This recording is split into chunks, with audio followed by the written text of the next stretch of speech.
నమస్కారం. ఘంటారావానికి స్వాగతం. ముందుగా ప్రధాన అంశాలు. పోస్టల్ బ్యాలెట్ పై ఆర్ఓసీ లేకున్నా తిరస్కరించవద్దన్న ఈసీ. అధికారి సంతకమున్నా ఓట్లు చెల్లుబాటవుతాయని వెల్లడి.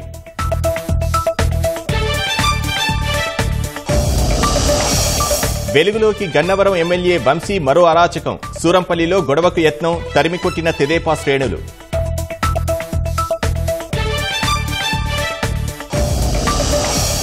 అనంత జిల్లాలో అల్లర్ల నిందితులకు రిమాండ్. 25 మందికి 2 వారాలు విధించిన ఉరవకొండ కోర్టు.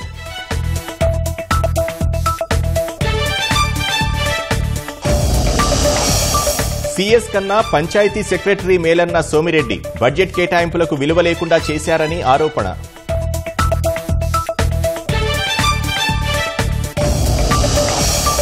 తల్లిపాల విక్రయానికి ఎలాంటి అనుమతులు లేవన్న ఎఫ్ఎస్ఎస్ఏఐ. ఉత్పత్తుల వ్యాపార కార్యకలాపాలను నిలిపివేయాలని హెచ్చరిక.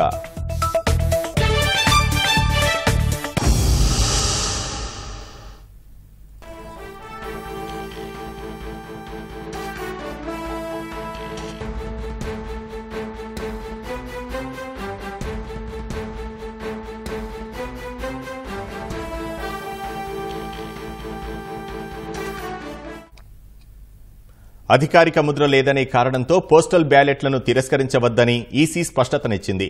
ఆర్ఓ సంతకం ఉన్న పోస్టల్ బ్యాలెట్లు చెల్లుబాటవుతాయని చెప్పింది.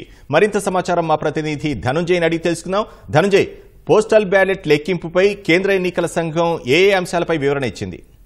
వివిధ అంశాలకు సంబంధించి పోస్టల్ బ్యాలెట్ లో లెక్కింపుకు సంబంధించి సందేహాలు వ్యక్తం అవుతున్న నేపథ్యంలో ఈ కేంద్ర ఎన్నికల సంఘం ఈ స్పష్టతనిస్తూ ఎన్నికల సీఈఓకి ఈ ఆదేశాలు జారీ చేసింది. పోస్టల్ బ్యాలెట్ పై అటెస్టేషన్ అధికారిక ముద్ర లేకపోయినప్పటికీ, సీల్ లేకపోయినప్పటికీ సదరు బ్యాలెట్ ను తిరస్కరించవద్దని చెప్పి స్పష్టం చేసింది. ఫామ్ 13A పై సదరు అధికారి తన సంతకం సహా పూర్తి వివరాలు నింపి ఉంటే కనుక అధికారిక ముద్ర లేకపోయినా ఆ బ్యాలెట్ చెల్లుబాటు అవుతుందని చెప్పి కూడా స్పష్టం చేసింది.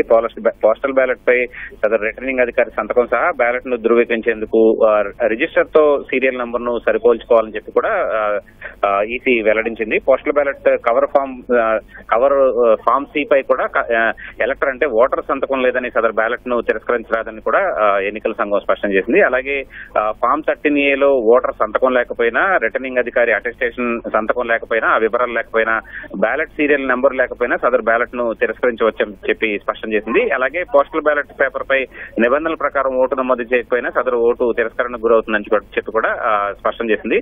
దీనికి సంబంధించి స్పష్టమైనటువంటి మార్గదర్శకాలు విడుదల చేస్తూ ఎన్నికల సీఈఓకి ఆదేశాలు జారీ చేసింది. ఈ ఆదేశాలను పోస్టల్ బ్యాలెట్ లెక్కింపుకు సంబంధించి ఈసీ ఇచ్చినటువంటి మార్గదర్శకాలని జిల్లాల ఎన్నికల అధికారులకు సీఈఓ కార్యాలయం కూడా ఇప్పటికే పంపించింది. ధన్యవాదాలు ధనుంజయ్.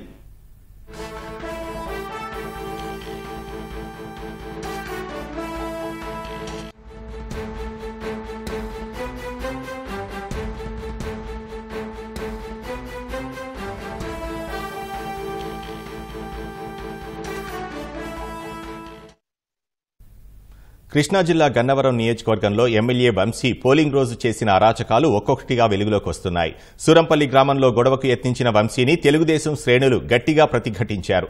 పెద్ద ఎత్తున తెలుగుదేశం శ్రేణుల నుంచి తిరుగుబాటు రావడంతో వంశీ వెనుదిరగక తప్పలేదు. 13వ తేదీన చోటు చేసుకున్న ఈ ఘటనకు సంబంధించిన వీడియో సామాజిక మాధ్యమాల్లో వైరల్గా మారింది.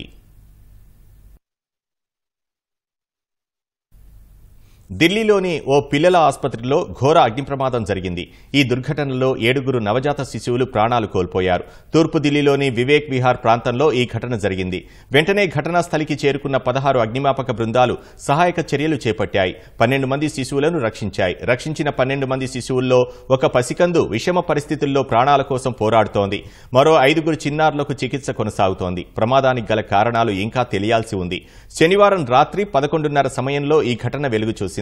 ప్రపంచాన్ని చూసిన కొన్ని గంటల్లోనే పసికందులు ప్రాణాలు వదలడంతో తల్లిదండ్రులు కన్నీరు మున్నీరవుతున్నారు. అటు ఢిల్లీలోని ఆజాద్ నగర్ ప్రాంతంలో అర్ధరాత్రి 2:30 సమయానికి జరిగిన అగ్ని ప్రమాదంలో 3 దుర్మరణం పాలయ్యారు. 13 మందిని అగ్నిమాపక బృందాలు రక్షించాయి.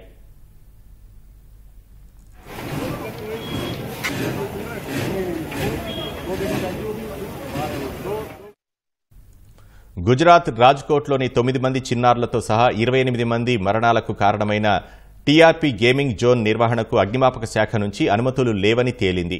వారంతా డిస్కౌంట్ ఆఫర్ ద్వారా ₹99కే టికెట్ అందించడంతో సందర్శకులు భారీగా తరలివచ్చినట్లు సమాచారం. గుజరాత్ సీఎం భూపేంద్ర పటేల్ నానా మావా రోడ్డు వద్ద ఘటనా స్థలాన్ని పరిశీలించారు. క్షతగాత్రులు చికిత్స పొందుతున్న ఆసుపత్రిని సందర్శించి పరామర్శించారు. మృతదేహాలు గుర్తుపట్టలేనంతగా కాలిపోవడంతో వాటిని క్లెయిమ్ చేసిన బంధువుల DNA నమూనాల సేకరణ ప్రక్రియ పూర్తయినట్లు పోలీసులు తెలిపారు. రాష్ట్ర హోంమంత్రి హర్ష్ సంఘ్వీ కేసును దర్యాప్తు చేస్తున్న సిట్తో పాటు స్థానిక పరిపాలనా అధికారులతో భేటీ అయ్యారు. 72 గంటల్లో నివేదిక అందించాలని సిట్ను కోరారు. క్షతగాత్రులకు మెరుగైన చికిత్స కోసం రాజ్కోట్లోని ఎయిమ్స్లో 30 ICU పడకలను సిద్దం చేసినట్లు కేంద్ర ఆరోగ్య మంత్రి డాక్టర్ మన్సుఖ్ మాండవీయ తెలిపారు. అగ్ని ప్రమాదం నేపథ్యంలో రాష్ట్రంలోని అన్ని గేమింగ్ జోన్లను తనిఖీ చేసి ఫైర్ సేఫ్టీ అనుమతులు లేకుండా నడుస్తున్న వాటిని మూసివేయాలని ప్రభుత్వం ఆదేశించింది. కాగా ఈ ప్రమాదంలో 9 మంది చిన్నారులు సహా 28 మంది దుర్మరణం పాలయ్యారు. గేమ్ జోన్ యజమాని యువరాజ్ సింగ్ సోలంకి, మేనేజర్ నితిన్ జైన్ సహా 3 పోలీసులు అరెస్టు చేశారు. ఘటనపై రాష్ట్రపతి ద్రౌపది ముర్ము, ప్రధాని మోదీ విచారం వ్యక్తం చేశారు. మృతుల కుటుంబాలకు 4 లక్షలు, గాయపడిన వారికి 50,000 పరిహారాన్ని గుజరాత్ ప్రభుత్వం ప్రకటించింది. అనంతపురం జిల్లాలో ఘర్షణకు పాల్పడిన 25 మంది నిందితులకు న్యాయస్థానం రిమాండ్ విధించింది. యాడికి మండలం కోన ఉప్పలపాడులో పోలింగ్ రోజు ఇరు వర్గాల రాళ్లదాడి ఘటనలో 25 మందిని పోలీసులు అరెస్టు చేసి ఉరవకొండ కోర్టులో హాజరుపరిచారు. నిందితులకు 14 రోజుల పాటు కోర్టు రిమాండ్ విధించింది. నిందితులంతా కోన ఉప్పలపాడుకు చెందినవారు. తాడిపత్రి నియోజకవర్గంలో జరిగిన అల్లర్లపై దర్యాప్తు చేస్తున్న సిట్ అధికారుల ఆదేశాలతో నిందితులను అదుపులోకి తీసుకుని ఉరవకొండ కోర్టులో హాజరుపరిచినట్లు పోలీసులు తెలిపారు. దేశానికి స్వాతంత్ర్యం వచ్చిన తర్వాత ఏ ప్రభుత్వ ప్రధాన కార్యదర్శి కూడా జవహర్ రెడ్డి మాదిరిగా దిగజారలేదని తెలుగుదేశం నేత సోమిరెడ్డి చంద్రమోహన్ రెడ్డి పేర్కొన్నారు. జవహర్ రెడ్డి చీఫ్ సెక్రటరీ కాదు, చీఫ్ సెక్రటరీ అంటూ ఘాటుగా వ్యాఖ్యలతో ట్వీట్ చేశారు. జగన్ కు గులాంగా మారి వారి దోపిడీకి జీ హుజూర్ అంటూ దారుణంగా వ్యవహరిస్తున్నారన్నారు. చట్టాలను బూటుకాళ్ల కింద నలిపేయడం దుర్మార్గమని ఆగ్రహం వ్యక్తం చేశారు. సీఎస్ కన్నా నిజాయితీగా పనిచేసే పంచాయతీ సెక్రటరీలే మేలనే పరిస్థితి తెచ్చారని ఆరోపించారు. వ్యవస్థలు కుప్పకూలిపోయాయని, శాసనసభలో ఆమోదించిన బడ్జెట్ కేటాయింపులకు విలువ లేకుండా చేశారని మండిపడ్డారు. ఆరోపణలపై పరువు నష్టం దావా వేస్తారంటూనే ఏ రోజైనా సీఎస్ బాధ్యతలను సక్రమంగా నిర్వర్తించారా అని నిలదీశారు. సీఎస్ భూకుంభకోణం చేసింది లేనిది తెలుగుదేశం ప్రభుత్వం అధికారంలోకి రాగానే తెలుస్తుందని హెచ్చరించారు. రాజకీయ హింస జరుగుతుంటే సీఎస్గా అదుపు చేయడంలో విఫలమైన సీఎస్కు కన్ఫర్డ్ ఐఏఎస్ల ఫైలుపై అంత ఆత్రం ఎందుకని ఆక్షేపించారు. ఎన్నికల ఓట్ల లెక్కింపునకు నెల్లూరు ప్రియదర్శిని ఇంజనీరింగ్ కళాశాలలో ఏర్పాట్లు చేశారు. సుమారు 1000 మంది సిబ్బందిని కౌంటింగ్ విధులకు కేటాయించామని కలెక్టర్ హరినారాయణ తెలిపారు. కౌంటింగ్ కేంద్రంపై డ్రోన్లు ఎగరకుండా రెడ్ జోన్గా ప్రకటించామన్నారు. ఓట్ల లెక్కింపు కేంద్రాల వద్ద 3 అంచెల భద్రత వ్యవస్థ ఉందన్నారు. సీసీ కెమెరాల పర్యవేక్షణలో కౌంటింగ్ ఉంటుందని చెబుతున్న కలెక్టర్ హరినారాయణతో మా ప్రతినిధి రాజారావు ముఖాముఖి.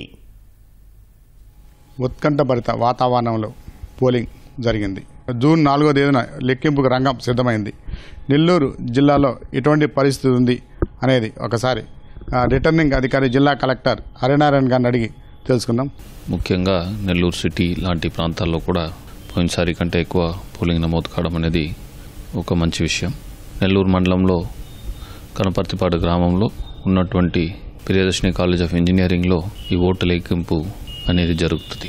ఈ ఓటు లెక్కింపుకు సంబంధించి దాదాపు 1000 మంది సిబ్బంది మనకు ఈ ఓటు లెక్కింపు కార్యక్రమంలో కూడా పాల్గొనడం అనేది జరుగుతుంది.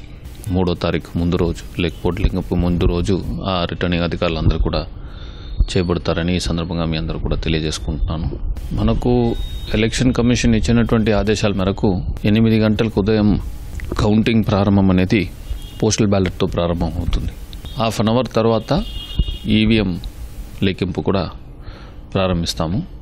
ప్రతి ఒక్క కౌంటింగ్ హాల్లో కూడా మీరు తీసుకుంటే 14 టేబుల్ ఉన్నాయి. సో ఒక రౌండ్కు మనకు 14 టేబుల్స్ ఉంటే 14 పోలింగ్ స్టేషన్స్ వరకు మనం లెక్క చేయడం అనేది జరుగుతుంది. ఒక్కొక్క నియోజకవర్గము తక్కువ తీసుకుంటే నెల్లూరు సిటీలో 248 పోలింగ్ స్టేషన్స్, ఎక్కువ తీసుకుంటే మనకు 324 పోలింగ్ స్టేషన్స్ కోవూరులో. సో ఎన్ని పోలింగ్ స్టేషన్స్ ఉన్నాయి దాన్ని బట్టి రౌండ్స్ అనేది ఉంటాయి. ఇది ప్రజాస్వామ్యంలో ఒక చాలా చాలా ముఖ్యమైన అంశం ఇది ఓటు లెక్కింపు అనేది. సో ఏదో త్వరగా చెప్పేయాలి అనే ఒక ఆలోచన కాకుండా మరీ మన ఇష్టం వచ్చినట్టు లేటుగా డిలేగా చేయడం అనేది కాకుండా క్రమబద్ధీకరణతో ఎలక్షన్ కమిషన్ పద్ధతి ప్రకారం ఎట్లాగైతే చేయమని చెప్పిందో దాని ప్రకారం చేయాల్సిన ప్రక్రియ ఇది అంతా కూడా. సో దానికి సంబంధించి అన్ని విధాల సూచనలు అన్ని విధాల శిక్షణ కార్యక్రమాలన్నీ కూడా నిన్న ఆర్ఓలకు ఏఆర్ఓలకు ఇవ్వడం జరిగింది. పకడ్బందీగా చేస్తామనేది ఈ సందర్భంగా మీకు తెలియజేసుకున్నాను. అదే మాత్రం కాకుండా మీకు ఈ ఓటు లెక్కింపుకు సంబంధించి 4 అబ్జర్వర్స్ కూడా ఉంటారు. సో ప్రతి రౌండ్ అనౌన్స్ చేసే ముందు కూడా పూర్తిగా అబ్జర్వర్ సంతకం పెట్టిన తర్వాతనే అనౌన్స్ చేస్తాం. ఒకటి పోలింగ్ జరిగినటువంటి రోజు ఎక్కడైతే చిన్న చిన్న వాగ్వాదాలు ఘర్షణలు జరిగినాయో ఆ గ్రామాలన్నీ కూడా కంటిన్యూస్గా మేము మానిటర్ చేస్తున్నాం, ఆ గ్రామాల వార్డ్స్. సో అక్కడ ఎక్కడైనా చిన్న అవకాశం గొడవ జరిగే చిన్న అవకాశం ఉంటే కూడా ఇంటర్ఫియర్ అవ్వాలనేది ముందుగా జాగ్రత్త చేపట్టాలనేది మేము ఆలోచనలో ముందుకెళ్తున్నాం. సో అదేవిధంగా ఇప్పటికే వచ్చేసి మీరు తీసుకుంటే ఆ ప్రాంతం ఏదైతే ఉందో కౌంటింగ్ హాల్ ప్రాంతం ఏదైతే ఉందో దానిపైన ఈ డ్రోన్ ఫ్లై చేయకూడదని కూడా రెడ్ జోన్ అని కూడా ప్రకటించడం జరిగింది. దాంతోపాటు ఏదైతే డ్రై డే ప్రకటించాలో దాన్ని కూడా ప్రకటిస్తాం. అదేవిధంగా సెక్షన్ 144 కూడా అమల్లో తీసుకొస్తాము. అండ్ పొలిటికల్ పార్టీస్ అందరూ కూడా ఆల్రెడీ ఆర్ఓలందరూ కూడా తెలియజేసి ఉన్నారు. మరొకసారి వచ్చే వారం పొలిటికల్ పార్టీస్ మీటింగ్ పెడతాము. అక్కడ కూడా ఈ క్యాండిడేట్స్ ఒక విక్టరీ ర్యాలీస్ ఇవన్నీ కూడా నిషేధించినట్టు అదే మాకు నిన్న సీఈఓ గారు తెలియజేయడం జరిగింది. దాని మీద కూడా వాళ్ళు కమ్యూనికేట్ చేసి వాళ్ళని ఒక కోఆపరేషన్ కూడా మేము కోరుతాము. ఖచ్చితంగా మంచి వాతావరణంలో ఏదైతే మనకు పోలింగ్ జరిగిందో అదే వాతావరణంలో అందరి సహకారంతో కౌంటింగ్ కూడా జరుగుతుందని ఒక నమ్మకం మాకు ఉంది. ఎంటైర్ కౌంటింగ్ సెంటర్ అన్నీ కూడా చూస్తే దాదాపు 130-140 కెమెరాస్ కూడా ఆల్రెడీ ఫిక్స్ చేయడం జరిగింది. సో పకడ్బందీగా ఏదైతే ఎలక్షన్ కమిషన్ ఇచ్చినటువంటి సూచనలు మార్గాలు ఉన్నాయో అవన్నీ కూడా అమల్లో ఆల్రెడీ తీసుకురావడం జరిగింది. ఖచ్చితంగా 4వ తారీఖు అవన్నీ కూడా అమల్లో ఉన్నట్టు కూడా మీరందరూ కూడా చూస్తారు. ఎట్లా అది పకడ్బందీగా అమలు చేస్తున్నామని కూడా మీరందరూ కూడా చూస్తారు. ఇది నెల్లూరు జిల్లాలో లెక్కింపుకు సంబంధించి ప్రత్యేక భద్రతా ఏర్పాట్లు అనేవి చేశారు. కనపర్తిపాడు ప్రియదర్శిని కేంద్రంలో ఇప్పటికీ అన్ని ఏర్పాట్లు రంగం సిద్ధం చేశాయని చెప్పి రిటర్నింగ్ ఆఫీసర్ జిల్లా కలెక్టర్ చెప్పారు. నెల్లూరు నుంచి కెమెరామన్ సూర్యప్రకాష్తో రాజారావు, ఈటీవీ న్యూస్. అప్పులు తేవడంలో రాష్ట్ర ప్రభుత్వం తన రికార్డును తానే తిరగరాస్తోంది. ఏటికేడు లక్షల కోట్లు అప్పులు చేస్తోంది. అది ఎంతలా అంటే కొత్త ఆర్థిక సంవత్సరం తొలి 2 నెలల్లోనే ఏకంగా 21,000 కోట్ల అప్పులు చేసింది. వీటిని బహిరంగ మార్కెట్ నుంచి తెచ్చింది. ఈ లెక్క ఇలాగే సాగిపోతే బహిరంగ రుణమే ఏడాదికి 1,00,000 కోట్లు దాటిపోనుంది. కొత్త ఆర్థిక సంవత్సరంలో రాష్ట్ర ప్రభుత్వం కని విని ఎరగని రీతిలో అప్పులు చేస్తోంది. గత ఆర్థిక సంవత్సరం బకాయిలను కొత్త ఏడాది చెల్లించేలా ఆర్థిక శాఖ అధికారులు ప్రణాళిక రచించడంతో తొలి 2 నెలల్లోనే విచ్చలవిడి అప్పులకు పచ్చజెండా ఊపేశారు. ఈ ఏడాది ఏప్రిల్ మే నెలల్లోనే బహిరంగ మార్కెట్ రుణం మొత్తం 21,000 కోట్లకు చేరిపోయింది. ఈ స్థాయిలో రిజర్వ్ బ్యాంకు నుంచి రుణాలు తీసుకోవడం చర్చనీయాంశమవుతోంది. గతంలో సగటున నెలకు 5,000 కోట్లకు మించి రుణాలు తీసుకున్న సందర్భాలు లేవు. జగన్ సర్కారులో నెలకు అవి 7,000 కోట్లకు చేరి రికార్డు సృష్టించాయి. ప్రస్తుత ఆర్థిక సంవత్సరంలో ఏకంగా నెలకు 10,000 కోట్ల రుణాలు సమీకరించడం గమనార్హం. ఏప్రిల్లో 10,000 కోట్లే రికార్డు అనుకుంటే మే నెలలో దాన్ని 11,000 కోట్లకు చేర్చారు. ఇలా అయితే ఏడాది మొత్తానికి ఒక్క బహిరంగ మార్కెట్ రుణమే 1,00,000 కోట్లకు మించిపోనుంది. మార్చి నెలాఖరులో రాష్ట్ర ప్రభుత్వం రిజర్వ్ బ్యాంకుకు ఇండికేటివ్ క్యాలెండర్ పంపింది. తొలి 3 నెలల్లో ఏ వారం ఎంత రుణం తీసుకోనున్నారో తెలియజేసింది. ఏప్రిల్లో 13,000 కోట్లు, మే నెలలో 5,000 కోట్ల రుణం తీసుకుంటామని రాష్ట్ర ప్రభుత్వం ఇచ్చిన ప్రతిపాదనలే విస్మయం కలిగించాయి. కానీ వాస్తవానికి 21,000 కోట్ల మేర అప్పులు పుట్టిస్తున్నారు. ఈ నెలలో చివరి మంగళవారం మే 28న మరో 2,000 కోట్ల రుణం కావాలని ఆర్బీఐకి ప్రభుత్వం వర్తమానం పంపింది. అదీ కలిపితే ఈ ఆర్థిక సంవత్సరం తొలి 2 నెలల్లో అప్పు 21,000 కోట్లకు చేరిపోయింది. కేంద్రం ప్రతి ఆర్థిక సంవత్సరంలోనూ తొలి 9 నెలలకు రుణ పరిమితి నిర్ణయిస్తుంది. ఈసారి తొలి 6 నెలలకే అనుమతులు ఇచ్చింది. రాష్ట్ర స్థూల ఉత్పత్తి అంచనాల ఆధారంగా ఈ అప్పుల మొత్తం తేలుస్తారు. స్థూల ఉత్పత్తి మొత్తాన్ని పెంచి చూపి అదనపు అప్పులకు అనుమతులు సంపాదిస్తున్న ఉదంతాలు ఉన్నాయి. కిందటి ఆర్థిక సంవత్సరం చెల్లింపులను చాలా వరకు జగన్ ప్రభుత్వం పెండింగ్లో ఉంచేసింది. కొత్త ఏడాది అప్పులతో వాటిని చెల్లించవచ్చనే ప్రణాళికే ఇందులో భాగం. వివిధ డీపీటీ పథకాలకు 14,000 కోట్లు ప్రస్తుత ఆర్థిక సంవత్సరంలో ఇవ్వాలనే ప్రణాళిక రూపొందించినట్లు ప్రభుత్వమే అంగీకరించింది. కేంద్రం 6 నెలల్లో 47,000 కోట్ల రుణ అనుమతులు ఇచ్చింది. ఆ లెక్కన నెలకు సగటున 8,000 కోట్ల వరకు రుణం తీసుకునే అవకాశం ఉంది. అంతకు మించిపోయి మరీ అప్పులు తెస్తుండడం గమనార్హం. మరోవైపు 2023-24 ఆర్థిక సంవత్సరంలో రాష్ట్రానికి సొంత పన్నుల రూపంలో వచ్చిన రాబడి 1,30,000 కోట్ల వరకు ఉంది. అంటే సగటున నెలకు 10,800 కోట్లు. పన్నుల రాబడికి మించిపోయి మరీ అప్పులు తెస్తున్న ప్రభుత్వం వాటిని తీర్చే మార్గాలను మాత్రం అన్వేషించట్లేదు. అనారోగ్యం బారిన పడ్డ వారికి చికిత్స అందించాల్సిన ఆరోగ్యశ్రీ పథకానికే రాష్ట్రంలో సుస్థి చేసింది. ప్రభుత్వం ఎప్పటికప్పుడు బకాయిలను విడుదల చేయకపోవడంతో నెట్వర్క్ ఆసుపత్రులు పలుమార్లు చికిత్సలను ఆపేస్తున్నాయి. డబ్బులు చెల్లిస్తేనే సేవలు అందించగలమని స్పష్టం చేస్తున్నాయి. నిత్యం ఈ తతంగంతో ఆసుపత్రులు రోగుల నుంచే ఖర్చును లాగేస్తున్నాయి. ఫలితంగా పథకం ఉండి ఉపయోగం లేకుండా పోతుందనే విమర్శలు వినిపిస్తున్నాయి. రాష్ట్ర ప్రభుత్వం ప్రైవేటు ఆసుపత్రుల వైఖరితో ఆరోగ్యశ్రీ రోగులు నలిగిపోతున్నారు. చికిత్స అందించిన 45 రోజుల్లోగా ఆసుపత్రులకు బిల్లుల చెల్లింపులో వైకాపా ప్రభుత్వం ఘోరంగా విఫలమవుతోంది. గ్రీన్ ఛానల్ కింద బిల్లులు చెల్లిస్తామన్న హామీ అమలు కాలేదు. దీన్ని సాకుగా చూపుతూ రోగులను ఆందోళనకు గురిచేసేలా సేవల నిలిపివేతపై ప్రైవేటు ఆసుపత్రులు తరచూ ప్రకటనలిస్తున్నాయి. పలు ప్రైవేటు ఆసుపత్రులు వసూళ్లకు తెగబడుతున్నాయి. బిల్లులు ఇవ్వడం లేదంటూ ఈ నెల 22 నుంచి ఆరోగ్యశ్రీ సేవలు నిలిపివేస్తున్నట్లు ప్రైవేటు ఆసుపత్రుల యాజమాన్య సంఘం ప్రకటించింది. చర్చల అనంతరం కొన్ని నిధులు విడుదలయ్యాయి. మిగిలిన నిధులపై ప్రభుత్వ హామీతో సేవలను పునరుద్ధరిస్తున్నట్లు ఆసుపత్రుల యాజమాన్య సంఘం ప్రకటించింది. ఇలాంటి తంతు ఇటీవల సాధారణమైంది. బకాయిలతో సంబంధం లేకుండా కొన్ని ఆసుపత్రులు రోగుల జేబులకు చిల్లు పెడుతున్నాయి. చాలా ఆసుపత్రులు ఆరోగ్యశ్రీ కేసులపైనే నడుస్తున్నాయి. ఆరోగ్యశ్రీ కింద చేరిన వారి నుంచి రూపాయి కూడా తీసుకోకూడదు. కొన్ని ఆసుపత్రుల వారు రకరకాల పేర్లతో రోగుల నుంచి అదనంగా వసూలు చేస్తున్నారు. రోగుల సొంత డబ్బుతో వ్యాధి నిర్ధారణ పరీక్షలు చేయించుకున్నాకే చేర్చుకుంటున్నారు. వీటిపై అందిన ఫిర్యాదుల ఆధారంగా అడపాదడపా ఆరోగ్యశ్రీ ట్రస్టు చర్యలు తీసుకుంటోంది. ఈహెచ్ఎస్ కింద చికిత్సల కోసం వేతనంలో ప్రతి నెల 300 వరకు చెల్లించే ఉద్యోగులకు ఆసుపత్రుల్లో నగదు రహిత వైద్య సేవలు సక్రమంగా అందడం లేదు. సొంత డబ్బులతోనే వారు చికిత్స పొందుతున్నారు. వీరి క్లెయిమ్స్ లో ప్రభుత్వం 40% వరకు కోత పెట్టడంతో వారు ఆందోళనకు గురవుతున్నారు. మరోవైపు ఆరోగ్యశ్రీ కింద రోగులకు అందుతున్న వైద్యంపై పగడ్బందీ ఆడిటింగ్ వ్యవస్థ లేదు. దీన్ని కాగ్ ప్రశ్నించింది.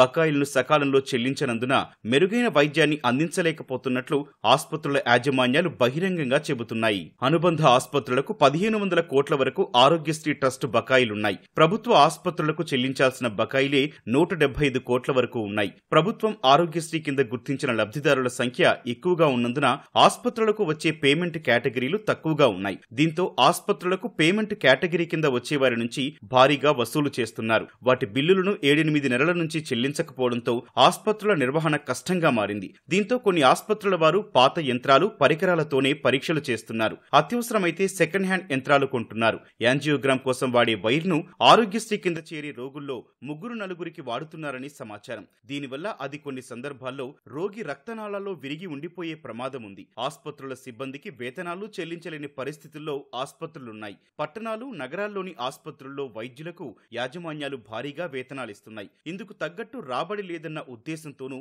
వసూళ్లకు ప్రాధాన్యమిస్తున్నాయి. ప్రభుత్వాసుపత్రుల్లో ఆరోగ్యశ్రీ సేవలు పెంచేలా వైద్యులకు లక్ష్యాలు నిర్దేశిస్తున్నారు. కానీ ఆరోగ్యశ్రీ ట్రస్టు నుంచి సకాలంలో సొమ్ములు రావట్లేదు. తాజా సమాచారం ప్రకారం 175 కోట్ల వరకు ప్రభుత్వాసుపత్రులు, వాటిలో పనిచేసే వైద్యులు, ఇతర సిబ్బందికి ప్రోత్సాహాల కింద చెల్లించాల్సి ఉంది. ఇవి అందక ప్రభుత్వాసుపత్రుల నిర్వహణ కష్టమవుతోంది. ఆరోగ్యశ్రీ కింద చికిత్స పొందుతున్న ప్రతి రోగి వివరాలను ట్రస్టుకు పంపేందుకు కొన్ని ఆసుపత్రుల్లో సిబ్బంది లేరు. ఉన్నవారికి వేతనాలను సక్రమంగా చెల్లించడం లేదు. ట్రస్టుకు వివరాలందాక ఆసరా కింద రోగులకు ఆర్థిక సాయము అందడం లేదు. కొన్ని ప్రధాన ఆసుపత్రులు ఆరోగ్యశ్రీ అనుబంధ గుర్తింపు వద్దనుకుంటున్నాయి. దీనివల్ల సీనియర్ వైద్య నిపుణుల సేవలు రోగులకు అందడం లేదు. చెన్నై, బెంగళూరు, హైదరాబాద్ నగరాల్లో ఎంపికైన కొన్ని సూపర్ స్పెషాలిటీ ఆసుపత్రుల్లో ఆరోగ్యశ్రీ ట్రస్ట్ కింద ఉచిత చికిత్సను అందిస్తామని ఏపీ ప్రభుత్వం ఆర్భాటంగా ప్రకటించినా ప్రయోజనం పొందేవారు తక్కువ. బిల్లులు అందక అత్యవసర కేసుల్నే ఆరోగ్యశ్రీ కింద తీసుకుంటున్నారని తెలిసింది. హైదరాబాద్ నిమ్స్ లో ఆరోగ్యశ్రీ కింద చికిత్స అందక రోగులు ఇబ్బంది పడుతున్నారు. తెలంగాణ ముఖ్యమంత్రి రేవంత్ రెడ్డిని సినీ నటుడు, హిందీపురం ఎమ్మెల్యే నందమూరి బాలకృష్ణ మర్యాదపూర్వకంగా కలిశారు. జూబ్లీహిల్స్లోని రేవంత్ రెడ్డి నివాసంలో ఆయన్ని కలిసిన బాలకృష్ణ పుష్పగుచ్చం ఇచ్చి అభినందించారు. తెలంగాణకు రేవంత్ రెడ్డి ముఖ్యమంత్రి అయిన తర్వాత తొలిసారి బాలకృష్ణ కలిశారు. వీరిరువురి మధ్య తెలంగాణ, ఏపీ రాష్ట్రాల తాజా రాజకీయ పరిస్థితిపై చర్చకు వచ్చినట్లు తెలుస్తోంది.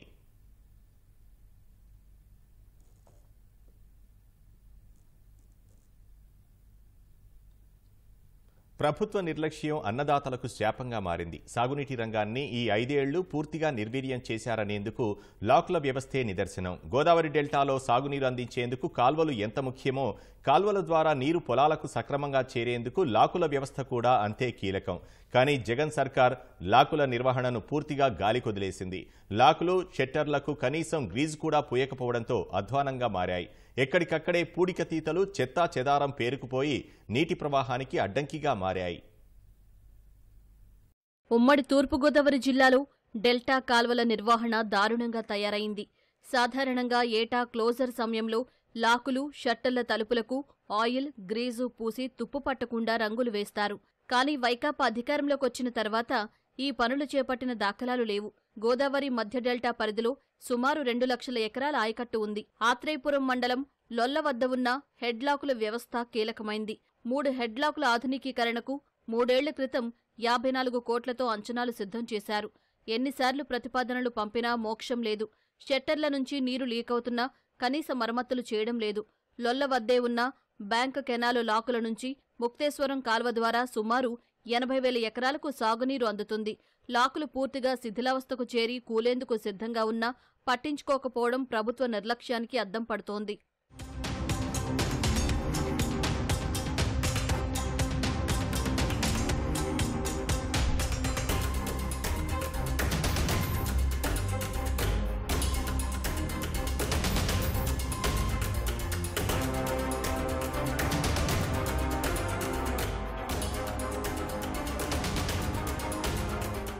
లొల్ల హెడ్లాకుల నుంచి కాట్రేనికోన మండలం పల్లంకూరులో ఉన్న మైనరు లాకుల నిర్వహణ లేక లీకులు ఏర్పడుతున్నాయి. బొబ్బర్లంక, పల్లంకూరు ప్రధాన పంట కాలువ పరిధిలో ఐనవిల్లిలంక, ముక్తేశ్వరం, అన్నంపల్లి, కుండలేశ్వరం ప్రాంతాల్లో లాకులను పట్టించుకోలేదు. అంబాజీపేట మండలం ముక్కాముల లాకులు పాడైపోయాయి. పి గన్నవరం, రాజోలు నియోజకవర్గం పరిధిలోని మొండెపులంక, పొదలాడ, శివకోడు, సకినేటిపల్లి లాకులది అదే దుస్థితి.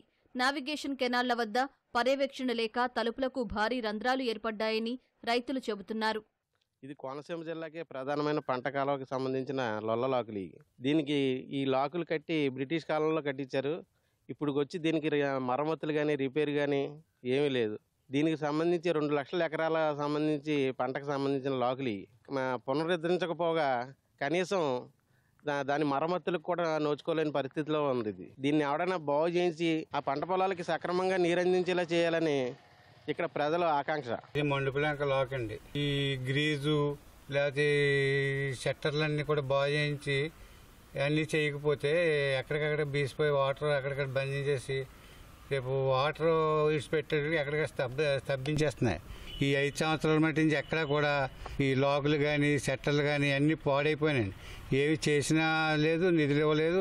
గవర్నమెంట్ దాని గురించి అసలు పట్టించుకోలేదు. కాలువలన్నీ పూడికలు ఎక్కువైపోయి తీయకపోవటం వల్ల, అది బాగు చేయకపోవడం వల్ల లాస్ట్ ఆయకొట్టుకి మన దాదాకి చాలా ఇబ్బంది పడిపోయారు. నీరు లేక ఇంజనాలు ఎటు తోడుకుని గవర్నమెంట్ ఏ విధంగా వాళ్ళకి రైతుకు సహాయం చేయలేదు.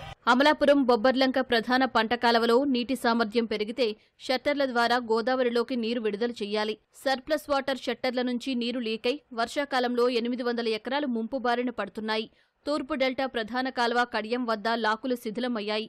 కనీసం పూడికతీత కూడా తీయక చివరి పొలాలకు నీరందడం లేదని, దీన్ని అధికారుల దృష్టికి తీసుకెళ్లినా పట్టించుకోకపోవడంతో సొంతంగా తామే డబ్బులు చెల్లించి పనులు చేయించుకున్నట్లు తెలిపారు. గతంలో కనుక చూసుకున్నట్లయితే మరమ్మతులు చేసేవారు. ఇప్పుడైతే ఈ 5 సంవత్సరాల నుంచి కాలువకు మరమ్మతులు కానీ డ్రైనేజ్ నీరు దిగటానికి కానీ చాలా ఇబ్బందికరంగా ఉంటుంది. ఓ మాదిరి వర్షం కుడితే కనుక నీరు కూడా ఆగిపోతుంది. కాలువలు కూడా మరమ్మతులు చేయాలండి, బాగా మూసుకుని. ఈ గోరింకల డ్రైన్ ఉందంటే మొత్తం పూడికంతా చాలా ఇబ్బందికరంగా ఉంటుంది. పంట కాలువల నీళ్ళు కూడా బాగా మూసుకుపోయినాయండి. అవి కూడా పంటకి ఆహార పథకం లేదో కానీ అంతా పైన ఈ చెత్త తీయడం జరిగింది తప్ప లోతుగా పూర్తిగా వర్క్ ఏం చేయలేదండి. ప్రతి పంట మేమే సొంత డబ్బులు వేసి క్రైనెట్టి చెత్త కూడుకులన్నీ మేమే తీయించుకున్నామండి. గవర్నమెంట్ ఏమి అసలు చేయించలేదండి మాకు అసలు ఏమి. కేవలం మన పప్పులో డామ్ దగ్గర నుంచి ఎత్తుకోవడం డామ్ దగ్గర నీరు అసలు రావట్లేదండి. అసలు మెరక అయిపోయిందండి. మొత్తం ఒకసారి క్రైనెట్ తవ్వాలండి కాలువ అంతాను. పప్పులో పాలన నుంచి ఎత్తుకోవడం డామ్ దాకా తవ్వాలండి. ప్రభుత్వం ఏం చేయలేదండి. మేము సొంత డబ్బులు వేసి చేయించుకున్నాం. కౌలు రైతులు మేము సొంత డబ్బులు వేసండి క్రైనెట్కి గంటకి 2000 3000 ఇచ్చి చేయించుకున్నాం.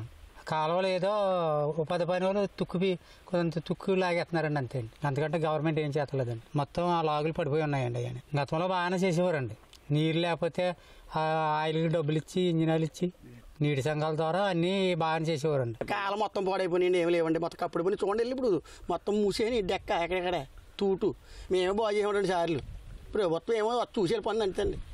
తీసేవాడు మేమే తీసుకున్నాం, వాళ్ళు ఏం తీయలేదండి. ఒక్కొక్కరేంటి రాజు చెప్తున్నారు కదా అలాగే చేయించామండి.